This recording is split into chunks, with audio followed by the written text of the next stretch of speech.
Eu trouxe uma palavra que o próprio Deus ministrou ao meu coração. Porque Deus, Ele é preciso, amém? O Espírito Santo, Ele sabe onde a gente precisa ouvir, o que a gente precisa ouvir. E eu estava um tempo assim, um pouco abalado, né? Umas coisas estavam mexendo muito fácil comigo. E quem me conhece sabe que eu não sou uma pessoa assim tão, né, de ficar esmorecido, não. Sou um homem de guerra, né? Couro grosso, como a gente diz por aí. Já enfrentei muitas lutas e eu estava vendo que eu estava cansado. Eu estava me sentindo emocionalmente um pouco abalado. E Deus, Ele trouxe essa palavra para mim. E eu quero que, em nome de Jesus, Deus, Ele possa usar essa palavra para trazer ânimo para a sua vida hoje também. Amém? Quantos aqui estão precisando de alegria, de ânimo, de paz, receber algo novo de Deus? Amém? Eu creio. Espírito Santo, ministra, Senhor Deus, aos corações dessa noite. Pai, que não seja eu pregando, Senhor Deus, mas o Senhor falando com a tua igreja, Pai. Porque o Senhor é um Deus que fortalece o fraco, Senhor. O Senhor é um Deus que anima, Jesus, aquele que está triste e abatido, Pai. Que o Senhor possa, em nome de Jesus, Senhor, Pai, ativar a sua igreja nessa noite, em nome de Jesus. Amém. Eu queria começar lendo com você, lá em Gálatas 6, 9. Você pode acompanhar no telão. A palavra de Deus diz assim: e não nos cansemos de fazer o bem. Diga isso. E não nos cansemos, porque no tempo certo faremos a colheita, se não desanimarmos. O tema dessa palavra é vencendo o cansaço. Você alguma vez na sua vida, você já se sentiu cansado? Alguma vez na sua vida você começou a ficar prostrado, desanimado? Aquele ânimo, aquela força que você tinha de viver, de levantar, de trabalhar, né? Se esvaindo de você. Algumas coisas importantes acontecendo ao seu redor e você às vezes indiferente. Outras vezes até fugindo. Não sei se você é como eu. Mas às vezes a gente foge do problema, né? O problema vem aqui, você começa a ouvir aquilo, traz uma angústia para o seu coração e você sai, você não quer nem saber. E isso é um sinal de uma alma cansada. Eu não quero falar aqui hoje de um cansaço físico, porque esse a gente conhece bem, né? A gente trabalha o dia inteiro, acorda cedo, faz a mais variedade de coisas. Quem cuida de casa cuida, quem cuida de menino, irmão, é difícil, não, é trabalhoso, é ou não é, amor? Dá trabalho. E aí tem as nossas responsabilidades. A gente está cansado fisicamente, mas a gente tem uma boa noite de sono, a gente se alimenta bem e a gente já acorda com as forças renovadas. Eu não estou falando desse cansaço, eu estou falando de um cansaço de alma, que às vezes quer nos abater, quer nos prostrar. Algo que é interior, que você sabe que muda algo dentro de você. E esse texto que nós lemos, a palavra de Deus diz isso, para nós não nos cansarmos de fazer o bem. Porque Deus diz que no tempo certo nós vamos colher aquilo que nós temos semeado. Isso é uma lei, irmãos, que não falha. A igreja do Senhor Jesus, ela foi chamada para a terra, para plantar boas sementes. Nós somos chamados para cuidar dos órfãos, para cuidar das viúvas, para alimentar o faminto, para levar uma palavra de fé para aquele que está precisando. Nós somos chamados para curar o enfermo, nós somos chamados para alegrar aquele que está triste. Essa é a nossa missão na terra. Mas às vezes nós estamos vivendo isso e nós não temos visto a colheita na nossa vida. Nós temos semeado o bem, temos tido expectativa no Senhor, mas a gente não tem visto a colheita. E para quem conhece a agricultura sabe, né, que ninguém planta e fica esperando, fica olhando. Não, a gente lança a semente, a gente sabe que tem todo o processo. A semente vai morrer, vai crescer a planta, vai chegar a estação dos frutos e aí você vai colher. Assim é a nossa vida também. Só que tem gente que está há muito tempo semeando. E aí eu queria falar uma coisa para você. que talvez é um dos principais motivos que faz a gente desanimar. Às vezes a gente ficar cansado. Porque a gente está aqui fazendo o bem. O que é fazer o bem? É fazer aquilo que é certo. É fazer aquilo que agrada a Deus. É ajudar as pessoas, é levar uma palavra, como eu disse. Mas quer ver quando a nossa alma começa a ficar cansada? Quando as batalhas que a gente enfrenta, elas começam a ser muito longas. Você está fazendo tudo certo. Você ora, você jejua, você apresenta para Deus. Você tem promessas de Deus na sua vida. Mas o tempo vai passando e aquilo não acontece. Você olha para o lado. E às vezes aconteceu na vida do irmão. Às vezes o irmão chegou agora na igreja, recebeu a bênção que você queria. Meu Deus. Isso mexe com a gente. Mexe ou não mexe? O tempo vai passando. A gente vai vendo as pessoas crescendo, progredindo. Às vezes está ali estagnado. Eu sei que a gente está aqui num contexto de igreja e cada um tem a sua luta. Nós temos pessoas aqui que estão lutando há muito tempo na área financeira.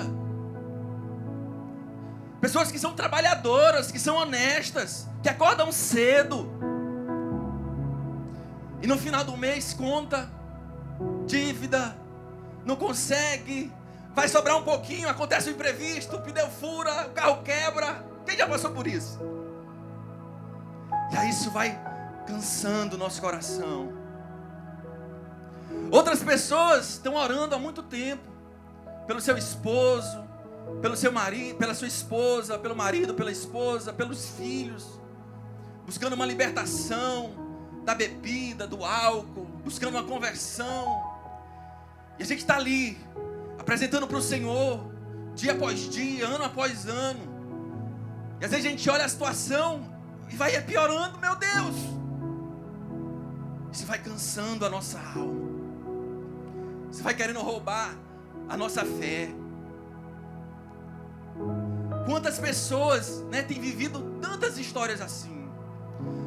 Jovens querendo entrar para a faculdade. Outro dia eu estava vendo um vídeo de uma menina que estava no 9º ano tentando medicina. Meu irmão, 9 anos esperando a bênção. Glória a Deus que saiu, aleluia. A sua bênção também vai sair. Eu vou te dar um spoiler. A sua bênção também vai sair. Eu quero dizer que está às portas. Mas vai cansando. A gente quer a promoção, a gente quer, porque é do coração do homem querer melhorar. É do coração do homem.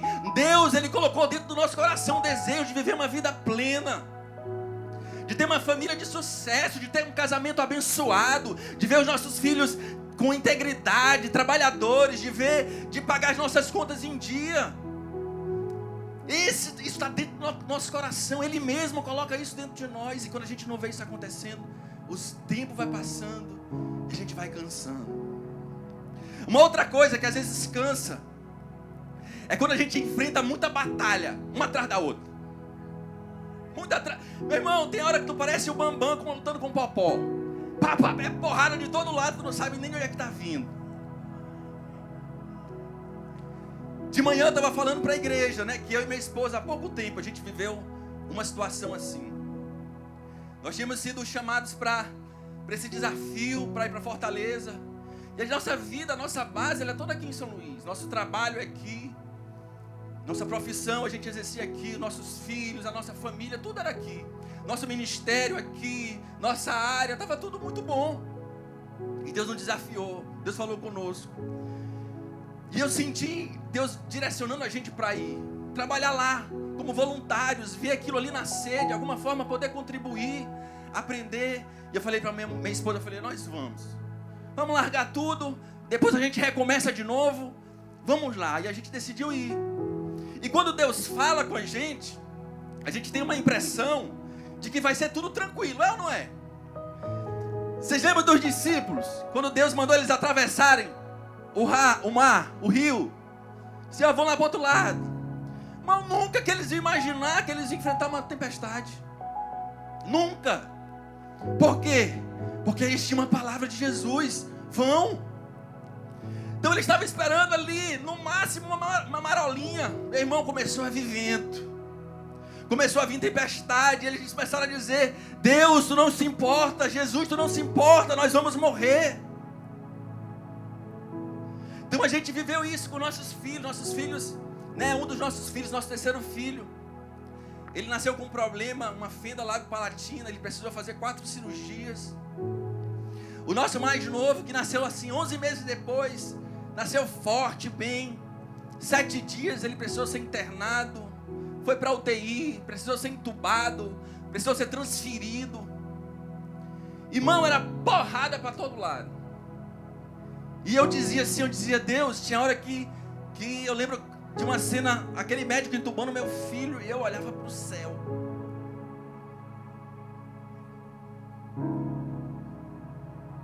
Glória a Deus. Eu dizia: por que, Senhor? O que está acontecendo, Pai? E nós estamos aqui te obedecendo, te servindo, temos semeado o bem, Senhor. O que está acontecendo, Senhor? E Deus disse: calma, eu estou contigo, vai dar certo. Então isso vai cansando o nosso coração, essas muitas lutas. Uma outra coisa, quando a gente faz o bem e recebe o mal em troca. Porque a palavra de Deus diz assim, ó: não nos cansemos de quê? De fazer o bem. Aí às vezes a gente ajuda alguém, presta o dinheiro para alguém, a gente socorre alguém, a gente ajuda, a gente contrata. Aí depois vem os processos, depois vem a ingratidão. E tudo isso, esse cansaço, ele vai entrando no nosso coração. A gente vai deixando ele entrar. Porque o objetivo do inimigo é que a gente pare. Porque quando a gente lê esse texto em Gálatas 6:9, a palavra de Deus ela garante a colheita. Ela diz: olha, não nos cansemos de fazer o bem, porque no tempo certo vocês vão colher. Só que tem um porém: se não desanimar, se não desfalecer, se não desistir. Satanás, ele fica trabalhando na nossa vida para a gente desistir. Para a gente desistir do nosso casamento, para a gente desistir da nossa empresa, para a gente desistir dos nossos filhos, para a gente desistir das pessoas, desistir do ministério. Porque ele sabe que a colheita com Jesus é certa. Ele sabe que enquanto você está semeando e chorando, você vai voltar com alegria, com os molhos em suas mãos.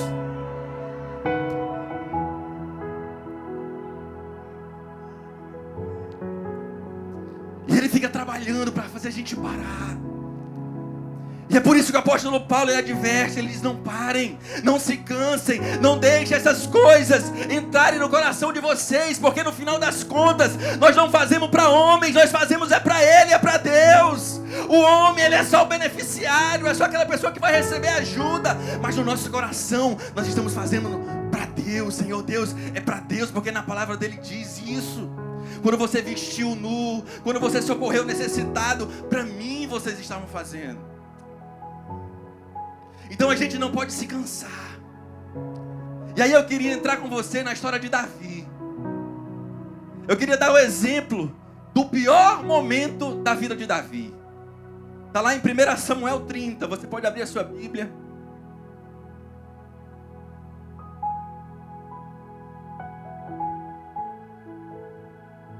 Primeira Samuel capítulo 30.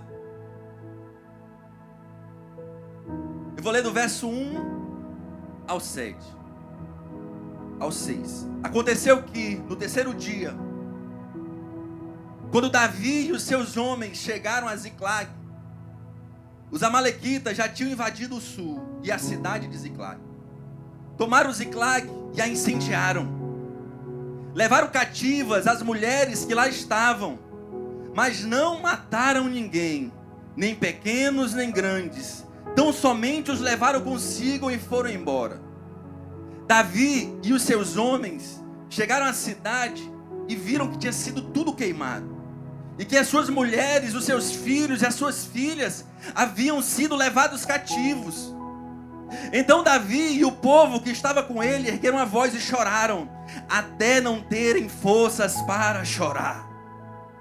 Também as 2 mulheres de Davi tinham sido levadas, Ainoã, a Jezreelita, e Abigail, a viúva de Nabal, a Carmelita. Davi ficou muito angustiado, pois o povo falava de apedrejá-lo, porque todos estavam amargurados por causa de seus filhos e de suas filhas. Como eu te disse, esse aqui é o pior momento da vida de Davi. Você pergunta assim, pastor, o pior momento da vida de Davi não é quando ele enfrenta Golias? Não.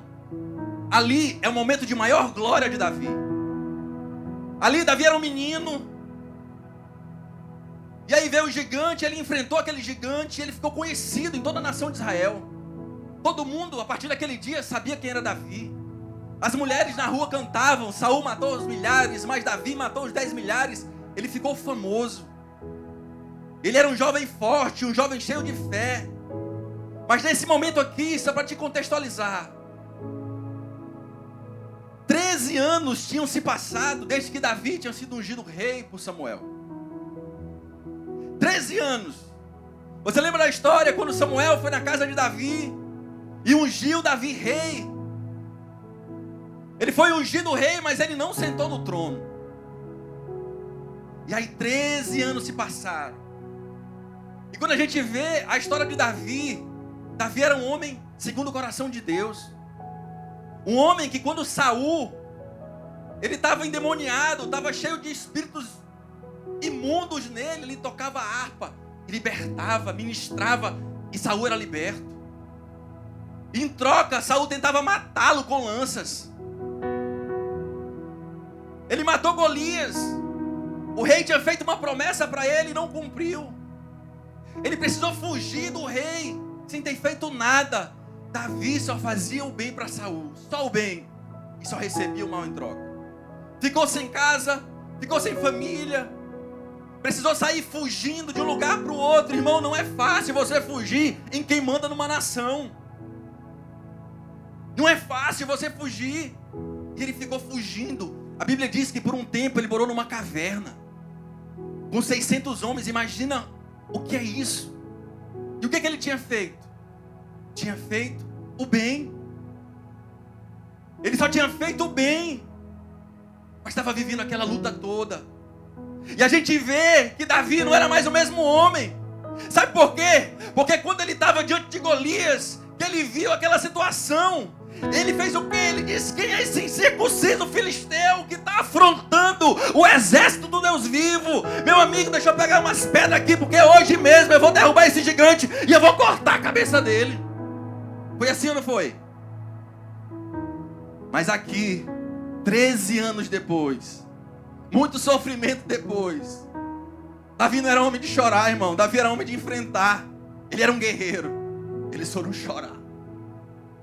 Eles foram chorar e choraram e choraram, até não ter mais força. Você vê o cansaço da alma de Davi aqui. Meu Deus, que situação difícil. Que situação difícil. Davi ali, suas mulheres tomadas, suas filhas tomadas. Tudo parece que tinha acabado. E a gente vê que aqueles homens, eles tiveram 3 atitudes. Geralmente são essas portas que o inimigo usa para o desânimo entrar, para o cansaço entrar. A primeira atitude que eu quero enfatizar aqui com você é essa. A Bíblia diz no versículo 4 que aqueles homens, eles se desesperaram. Eles choraram, choraram, choraram até perder as forças. Isso é desespero, irmão. Pastor, a gente não pode chorar na presença de Deus? Pode, deve. Nós devemos chorar. Quantos aqui já entraram na presença de Deus tristes, choraram, oraram e saíram fortalecidos? Mas esse choro aqui não era esse choro. A Bíblia diz que esse choro aqui estava tirando as forças dele. Era um choro de desespero. Era um choro de quem está angustiado, de quem está olhando para a circunstância e não está vendo solução. É um choro de quem tirou os olhos de Deus e colocou na circunstância, colocou na guerra, nos inimigos, e não está vendo saída. Ele está desesperado. Ele está desesperado. E quando a gente fica assim, irmãos, no final das contas nós estamos desesperados com Deus. Quando nós ficamos incrédulos, no final das contas, nós estamos desacreditando de Deus, de que Ele está cuidando de nós. Uma outra coisa,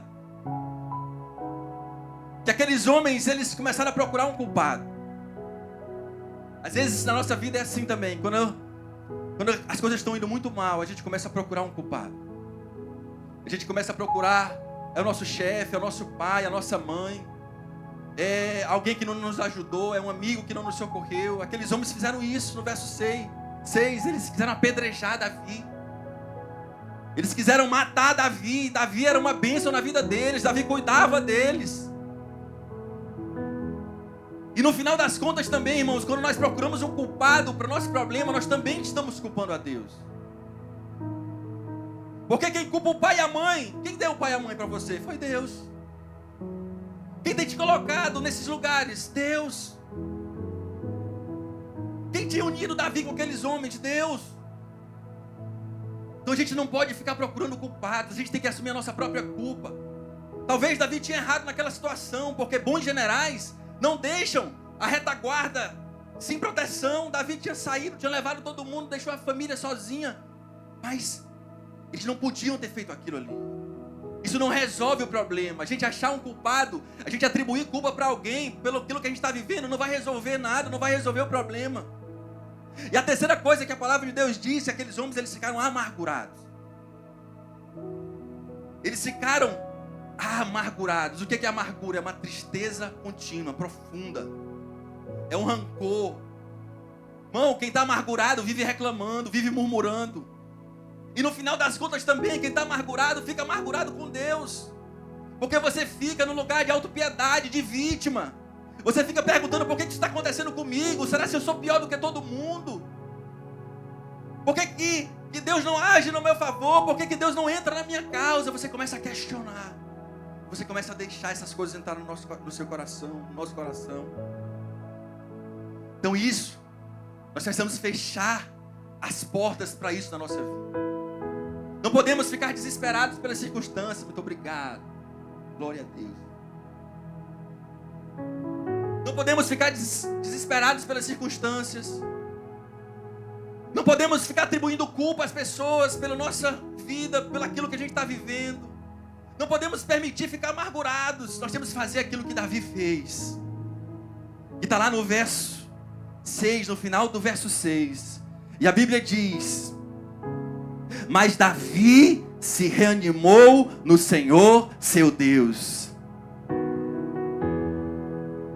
A palavra de Deus diz: mas ele se reanimou no Senhor seu Deus. Ele não se reanimou por causa das circunstâncias. Ele não reanimou por causa de uma pessoa, porque ele chamou um amigo para resolver o problema dele. Não. Ele se reanimou no Senhor. Ele foi para a fonte da alegria. Ele foi para a fonte da paz. A fonte naquele onde a gente pode esperar tudo. A gente pode esperar a vitória. A gente pode esperar tudo que é de bom em Jesus. É muito bom ter um pastor, congregar numa igreja, ter um discipulador. Mas no final das contas, tem situações que nós precisamos ir até a fonte. Nós precisamos ir até Jesus e se reanimar nele. Esse é o segredo. Esse é o segredo da gente não permitir ser abatido, ficar depressivo. Precisamos buscar a alegria do Senhor de volta. Você pode chorar, pode, mas uma hora você tem que se levantar. Uma hora você tem que se levantar e colocar a palavra de Deus em ação e dizer: Senhor, eu sei em quem tenho crido. Eu sei, Senhor Deus, que no final o Senhor vai se levantar em meu favor. Você precisa se levantar e dizer: mesmo que eu ande pelo vale da sombra da morte, eu não vou ter medo de nada, porque o Senhor Deus, Ele é comigo. Eu olho para os montes, de onde vem o socorro? O meu socorro, ele vem do Senhor. A circunstância está difícil, os gigantes estão se levantando, mas eles vão cair, porque um Deus de batalhas está do meu lado.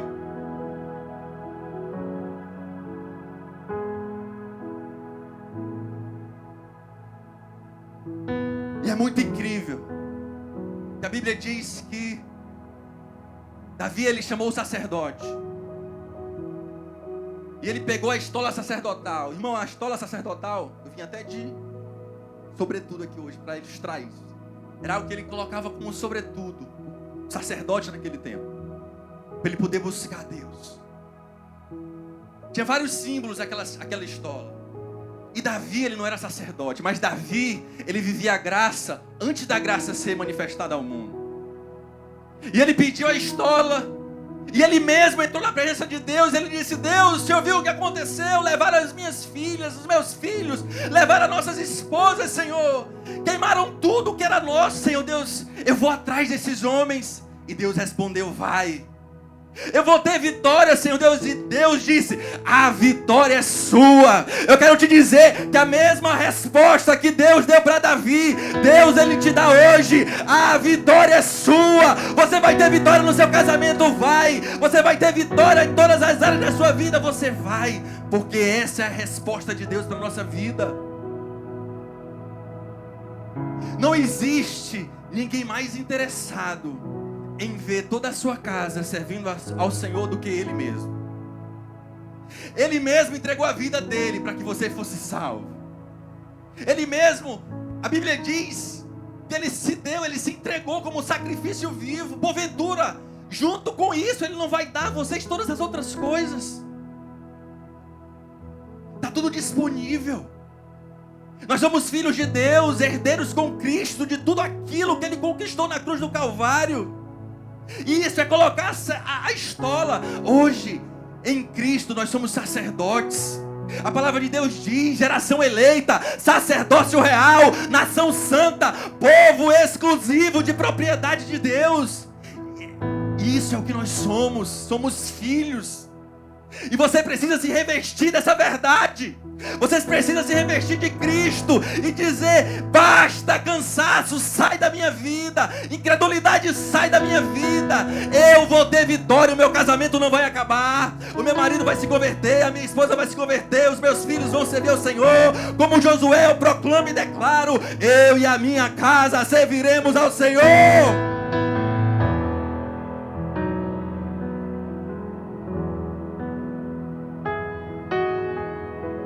A minha empresa também não vai falir. Eu vou pagar as minhas contas, porque o Senhor me fez para ser honesto, para pagar as minhas contas em dia. A palavra de Deus diz que Ele ama a prosperidade dos seus filhos. Essa é a verdade da palavra de Deus. Por isso é preciso se levantar. Eu queria convidar você a ficar de pé.